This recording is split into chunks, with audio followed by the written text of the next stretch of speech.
el algoritmo electoral en Colombia. Iniciamos de esta manera Jueves Blanquirrojos.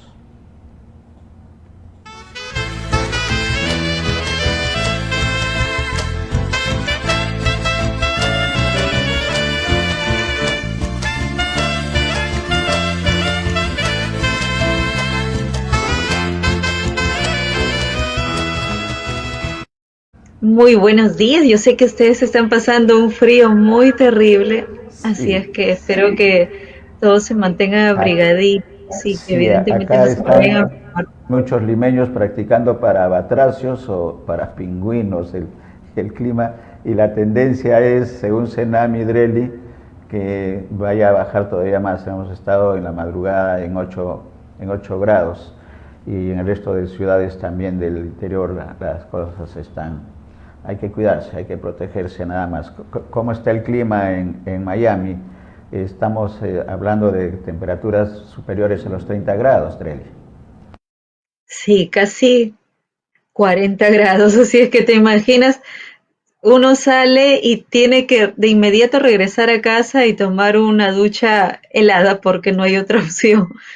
Literalmente aquí nos estamos derritiendo. Ese ruido también se está escuchando en Colombia, ¿no? Y el calor también, por el tema electoral, Drelly. Exacto, el calor por el tema electoral, porque definitivamente las elecciones, pues yo no sé si tienen su parte atractiva o graciosa. Lo cierto es que a veces hay que mirarlo desde el punto de vista preocupante, porque hablábamos justamente del famoso algoritmo electoral, y es que en estos momentos, sobre todo para quienes estamos fuera de la caja, podríamos decir que no estamos hablando de una persecución de votos, sino una persecución de likes, en las cuales intervienen diferentes elementos, diferentes factores, y no me refiero solamente a los influencers, que hay que tenerles consideración respecto y sobre todo buen cálculo, porque el mundo es digital. El mundo es digital y hay que considerar incluso, como lo habíamos planteado en algún momento para Perú, cuál es la población que en estos momentos ha nacido y que viene de con una formación meramente digital, a diferencia de muchos de nosotros que todavía somos análogos, ¿no? Necesitamos tocar el botoncito para que funcionen las cosas. El mundo digital funciona totalmente diferente, pero como lo decía, ¿no? Las reglas electorales en Colombia siguen siendo las mismas, el mundo político sigue siendo el mismo. Sin embargo, hay un factor que, como dicen los cubanos aquí, está de candela, ¿no? Y son los social boots, los filtros de burbuja, las mentiras, los fake news, que de una u otra forma se viralizan.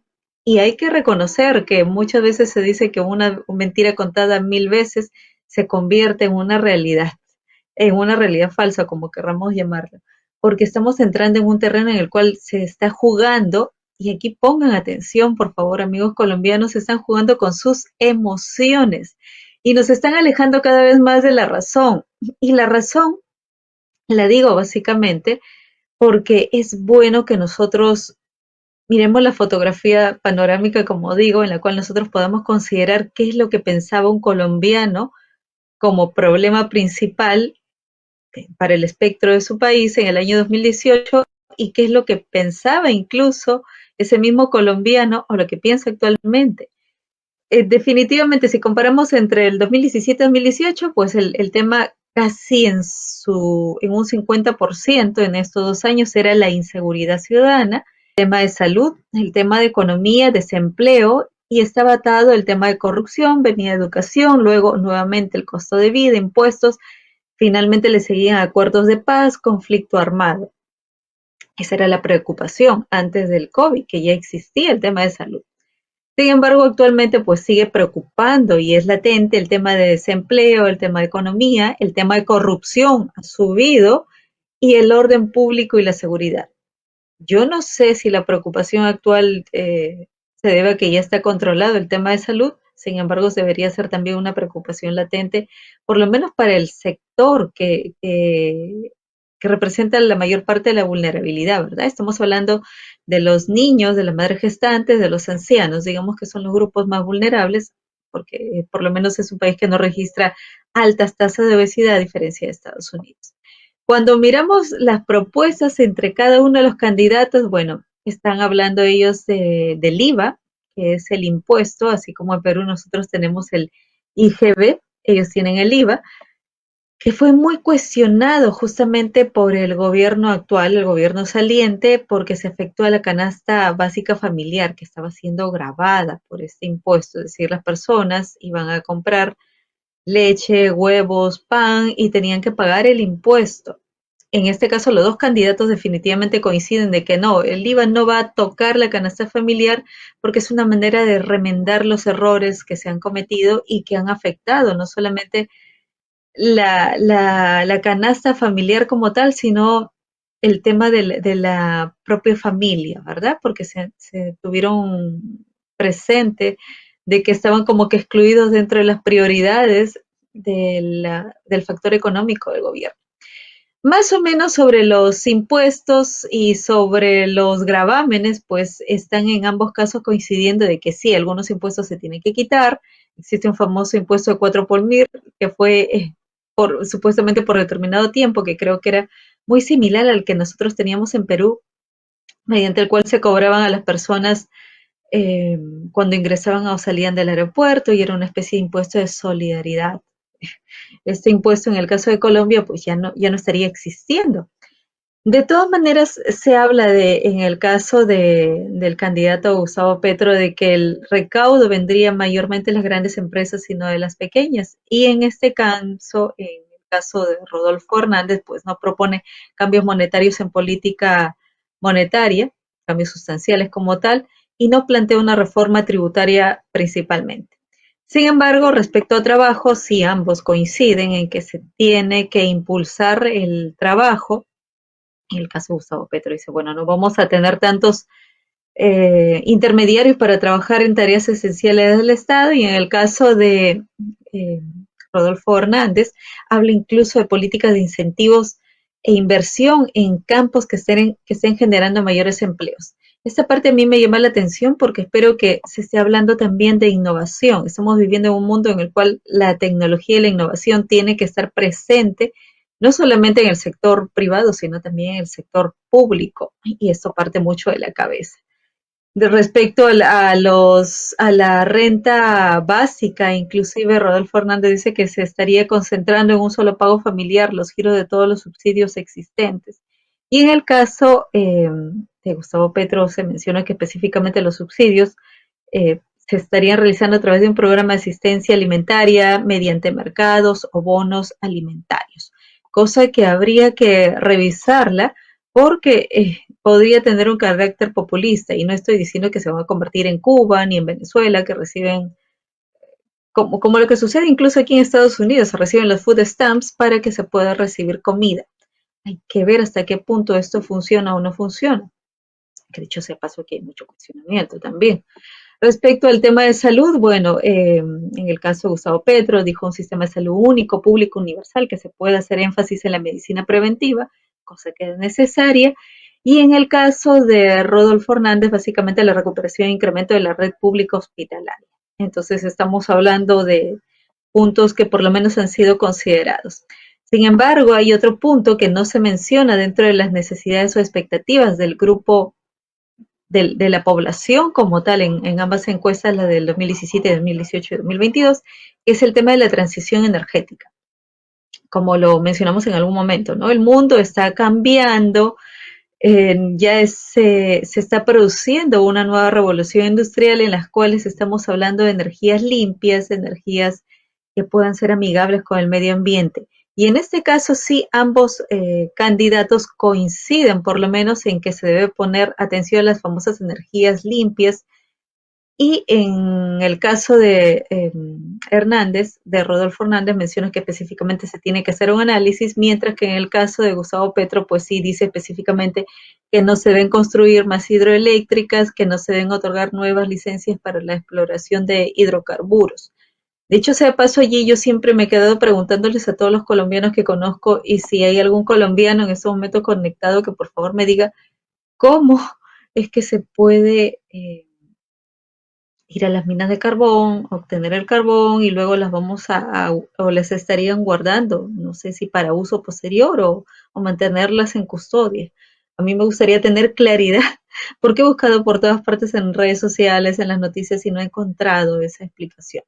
Lo cierto es que, poniéndome en el zapato de un elector colombiano, a mí me interesaría más que, no voy a llamarle chisme, porque en algunos casos se convierte en fuente noticiosa, pero sí me gustaría que se puedan centrar básicamente en las propuestas electorales versus a los temas que preocupan a los colombianos, porque según esta encuesta, incluso que fue realizada en las principales ciudades como Medellín, Bogotá, Cali, Barranquilla y Bucaramanga, no me dicen que específicamente están preguntando o que están preocupados los colombianos sobre qué dice la mamá de un candidato, o qué dice la esposa de este candidato, qué dice la hija, o qué dicen respecto a la hija que ya no está, porque aquí sí ingresan al terreno de este famoso algoritmo que le estamos llamando los documentos que velan por la integridad no solamente de los candidatos como parte de la oferta, sino también por la integridad de los electores que forman parte de la demanda. Y estamos hablando de documentos que existen como normatividad. Uno de ellos incluso es uno que emitió, y lo pueden buscar en Google, es un documento emitido por la Superintendencia de Industria y Comercio de Colombia, en el cual dicen, aquí tenemos unas guías de buenas prácticas en publicidad a través de los influencers, es decir, las personas que tienen una comunidad y a través de ella brindan contenido de valor. ¿Es contenido de valor en realidad el que estamos consumiendo en estos momentos? Siento que hay una necesidad grande de mantener una revisión y por lo menos respeto a estos códigos de ética, ¿verdad? Porque si no vamos a dejarlos en letra muerta. Bueno, son guías, son herramientas de autocontrol. Habría que darle una miradita porque en las plataformas electorales, cuando estamos hablando de plataformas como tal, no solamente tenemos que pensar en el mundo digital que se va a encargar de procesar los votos, sino también en quienes forman parte de esta comunidad que, como en un sistema vintage, participaban en los mítines, escuchaban incluso las noticias durante el día de las elecciones, que para nuestro país es básicamente pensar en cómo era el desayuno electoral con la familia. Pues digamos que esa era la parte anecdótica o la que le daba la cereza a la torta, ¿verdad? Todo el escenario político. Hay temas que se deben considerar dentro de estos factores o elementos que van a ser determinantes dentro de este algoritmo, que por cierto son normas de programación que hacen posible que una publicación se muestre o no se muestre en redes sociales, porque va a captar la preferencia de los usuarios. Tenemos que diferenciar preferencia de los verdaderos intereses que tiene un elector colombiano como tal. Y antes, si bien es cierto, las normas en redes sociales eran mucho más ligeras, el mundo nos ha demostrado lo que ocurrió en Estados Unidos, que no solamente tenemos que navegar en redes sociales, sino que tenemos que aprender a naufragar. Porque la palabra fraude, créanme que va a existir en estos días. Van a empezar, creo que ya la empezaron a cantar, pero se va a profundizar más. Y como digo, de tantas mentiras contadas tantas veces, muchas veces las personas, valga la redundancia, pueden terminar creyendo o cuestionando un sistema político como tal. Hay que reconocer incluso que el famoso debate que estuvo anunciado anteayer e incluso ayer por la mañana, y que fue ordenado por el Tribunal Superior de Bogotá, que indicaba que era obligatorio y que incluso representaba una penalidad para quien no participe, fue luego dejado de lado, por decirlo así, por una resolución del Consejo Nacional Electoral, que es la máxima autoridad en el país sobre temas electorales, en donde se dice que no se le puede obligar a ningún candidato. Y aquí me parece oportuna la pronunciación del Consejo Nacional Electoral, porque ya se estaban preguntando muchas personas cómo es cuando Gustavo Petro dijo en la primera fase: no, yo no voy a participar de un debate porque a mí no me presentaron una situación como esa. Pero ya felizmente se pronunció el Consejo Nacional Electoral. Sin embargo, no debemos estar esperando que específicamente vengan a pronunciarse, ya sea los organismos internos, porque luego va a venir la OEA, me imagino, también a emitir sus pronunciamientos. No debemos esperar como ciudadanos a que nos recuerden cuáles son nuestros derechos. Y no me refiero específicamente a los fake news, sino a los contenidos de valor. porque los contenidos de valor tienen que ver con las propuestas, más que con lo que está ocurriendo actualmente. Como digo, estamos hablando, sí que mencionamos algunos screenshots, ¿no? El año pasado incluso se filtraron algunos audios en los cuales se podía escuchar cómo Gustavo Petro estaba específicamente interesado sobre el incremento que tenía Rodolfo Hernández. Y además, más que interesado, regañaba directamente a su equipo por este crecimiento. Y luego, pues en la primera vuelta ya vinieron muchos audios que se han dado a conocer, en los cuales un grupo de campaña dice, bueno, vamos a desacreditar al que supuestamente iba a ser el segundo contendor de Petro, que era Federico Gutiérrez.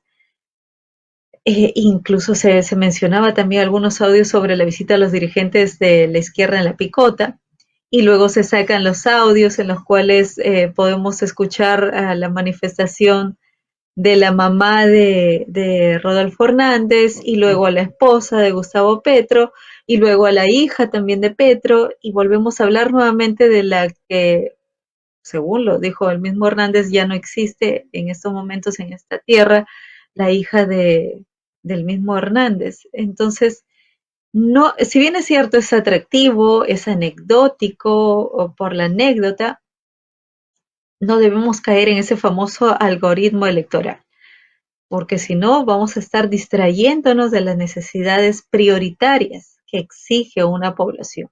Y que me gustaría, insisto, que puedan poner también al tema de salud, aunque sí lo han puesto los candidatos, como uno de los más importantes que debe asumir el gobierno entrante, sea quien sea.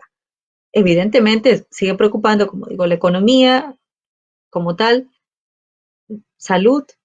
No estaría de más que ingrese el tema de educación, porque yo no sé, porque no es preocupación para ellos, pero también debería estar dentro de las prioridades. Y esto tiene que ver con una invitación en realidad a que puedan revisar cuáles son los planes, las propuestas de campaña de los candidatos. Porque las elecciones van a ser en un par de días, pero a los candidatos se les va a tener por unos 4 años. Que si hay continuidad o no hay continuidad, también habría que revisar cuáles son las expectativas de los candidatos. Hay quienes, en el caso de los dos, han dicho que no. Sin embargo, hay que revisar sus expectativas. No sé qué opinas tú, Néstor. Sí, excelente. Primero, excelente el diagnóstico y el panorama que tienes de Colombia. Estás más cerca a la problemática electoral colombiana, nos parece muy bien las precisiones, de manera que ahora la competencia no es por el voto, como bien dices, sino es por el like.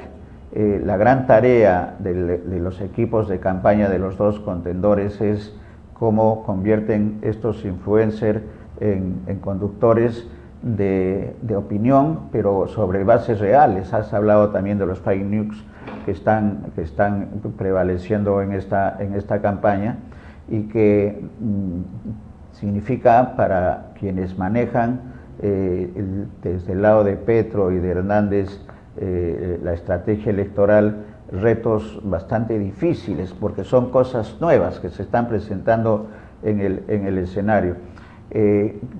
Y quién mejor llega a través de esta comunicación digital que está prevaleciendo en la campaña electoral colombiana, Adreli. Quien mejor maneje la comunicación digital va a tener mejor éxito. Ahora, el otro escenario, el escenario de los jóvenes. ¿Cómo aprecias tú que estás más cerca, porque has estado en Colombia hace poco tiempo y conoces más la idiosincrasia del colombiano y sobre todo de los jóvenes colombianos?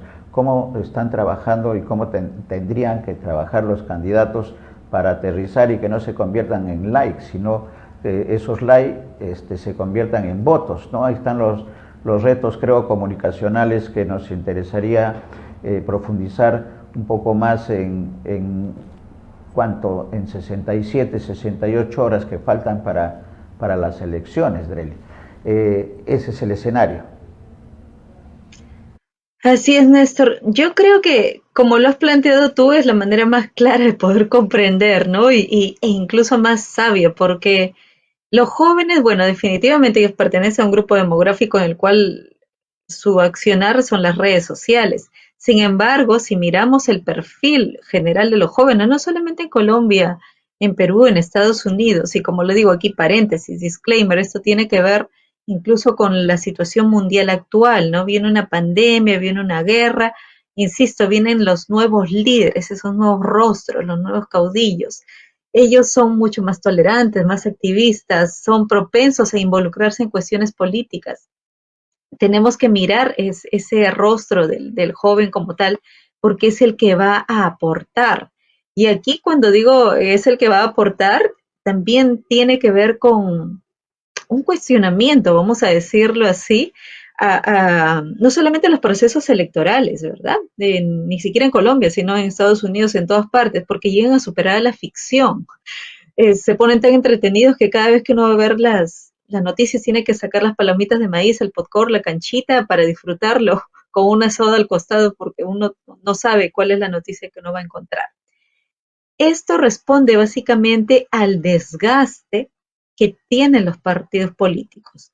Y no hablo de Petro, de Rodolfo, de Fico, no hablo de las personas, sino de los partidos políticos, porque se han desgastado tanto los partidos políticos que ya no existe una ideología, una doctrina, un planteamiento que al elector le permita decir, bueno, esto es blanco y esto es negro, y voy por el punto intermedio que es blanco y negro.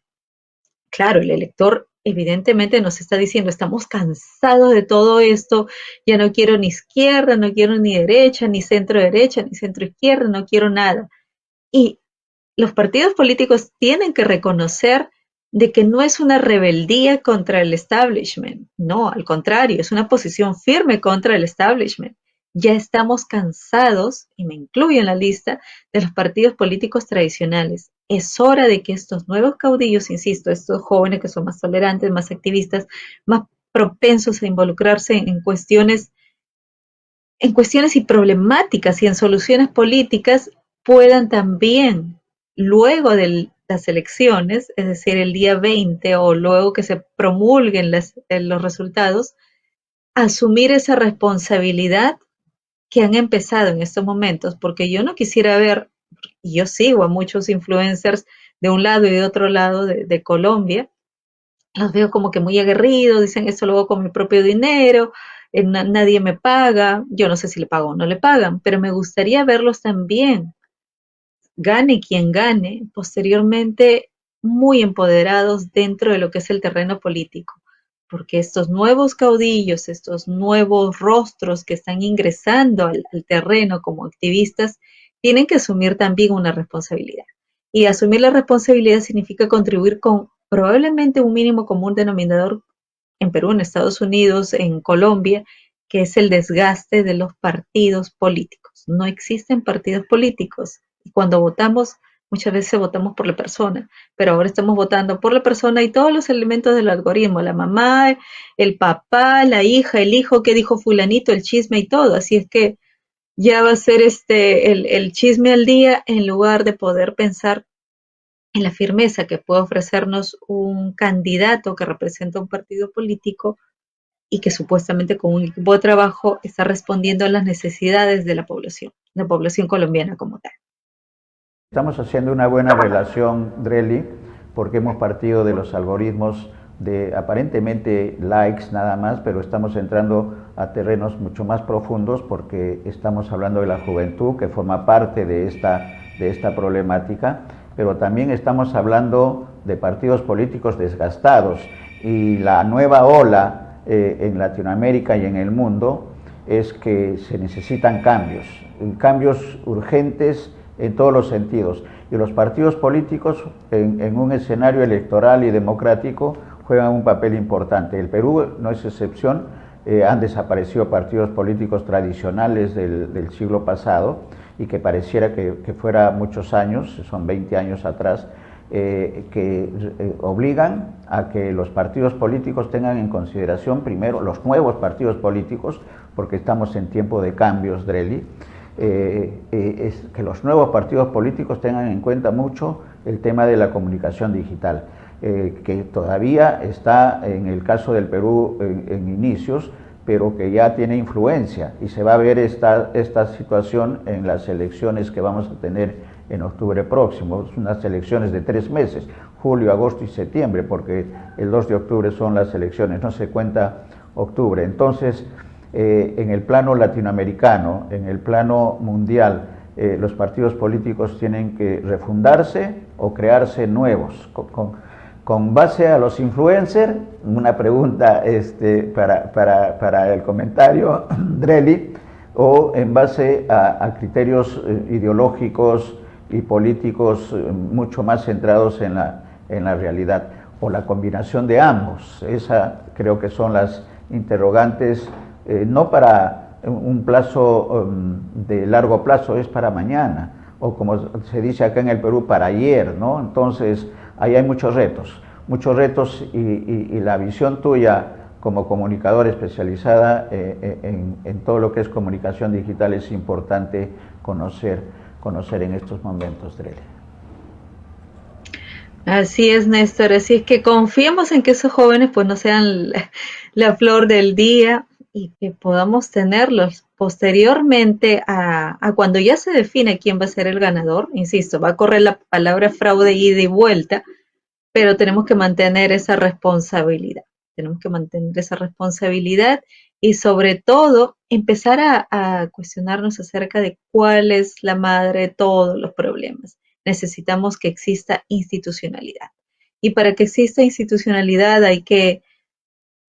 no sé si es que hay que tener una escuela, pero hay que formarla, como dices tú, para ayer. O sea, estamos todos los años cansados de lo mismo. Entonces nos queda no solamente cuestionar, sino ser parte de la solución. La gobernanza, y no olvidarnos de los retos del milenio, que también forman parte de esta realidad. Quedan temas, siempre van a quedar temas, Drelly, de conversación. Gracias por la oportunidad. Tenemos que seguir conversando sobre este tema el nuevo orden que tiene que darse en los países, sin dejar de lado el tema de la corrupción, en el caso de Colombia el tema del narcotráfico, el tema de la violencia, que no está siendo controlada por los estados de una manera eficiente, de manera que siempre va a haber temas, y esperemos que el ganador haga lo mejor por Colombia, que tiene muchos retos y muchas potencialidades, como tiene nuestro país, Drelly. Así es, Néstor. Y sobre todo porque lo que ocurre en Colombia impacta en la región. Créeme, esto es importante. O sea, Estados Unidos tiene su propia dinámica. Aún así, cuando mantienes la misma conexión, por ejemplo, con México, ya vimos lo que ocurrió hace unas semanas, hace unos días en la cumbre. Yo te doy dinerito a México para que vayas a desarrollar programas que permitan menguar los problemas de la migración, pero después México me sale, sabes que yo no vengo porque tú no me tienes en mis condiciones. Entonces tenemos que ver hacia dónde se empiezan a mover las fuerzas, porque no solamente es una cuestión de país de Colombia, sino también un interés que puede tomar a toda la región como tal. Impacta en toda Latinoamérica. Gracias, Drelly. Conversaremos el lunes o martes, ojalá que también nos acompañe Alma para que podamos conversar con la visión de una colombiana en el escenario ya de saber los resultados de segunda vuelta presidencial. Un abrazo, Drelly, buen día. Claro que sí. Buen día también, espero que sobrepasen ese frío limeño. Sí, no hay otra alternativa. Gracias, nos estamos comunicando. Amigos.